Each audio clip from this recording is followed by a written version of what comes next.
Hey everyone, how's it going? And welcome to my fourth trade journal video. In this video, I'm going to give a quick update on my current trades and the trades that I've taken so far this week.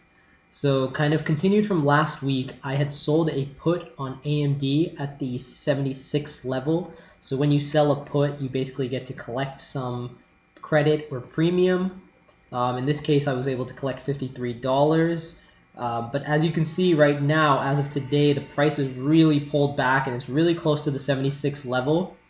So what could happen here is my option expires this Friday. If the price is below 76, then there's a good chance that I'll get assigned the shares, in which case I would then have to purchase 100 shares of AMD, and I could then sell the calls on the opposite side. I'm trying to think what I'm going to do for this trade. I think it depends on how the market reacts tomorrow. If the market pulls back, I'll hold this 76 level.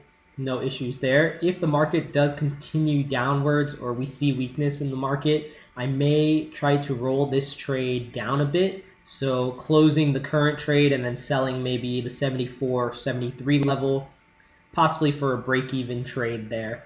And I'll give an update on what I end up doing on this trade. And as you can see right here, the trade is currently down $94.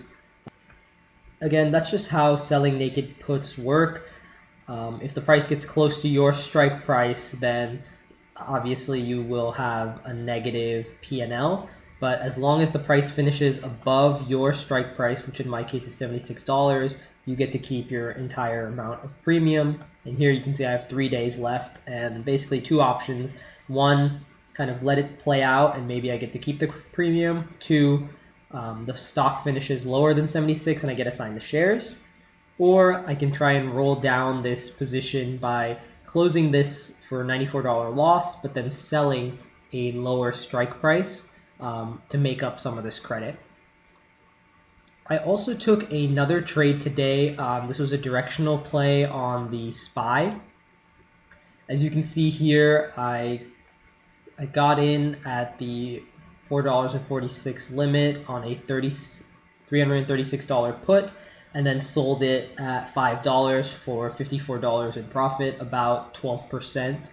And it was a pretty quick trade. It wasn't even in the trade for too long, basically from 11:30 to about 12:15. And then we can look at that on the charts here. So I got into this trade around 11:30, so that would be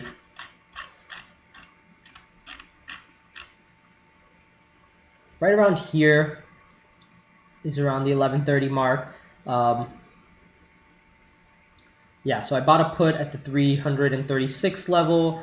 Price kind of played around here and then eventually broke through the previous day's close and continued down. I sold out of the position right around here at 12:15. Definitely could have held on longer and made some more money, but for right now, I think that was a pretty good trade and a good decision. And we'll see how the market plays out tomorrow. On the AMD trade, we'll see how the market moves, and then on the SPY, maybe we'll see a recovery in the market tomorrow, and I might buy some calls on the SPY to make some money on the move up. If you have any questions or comments, feel free to leave them down below, and don't forget to like and subscribe.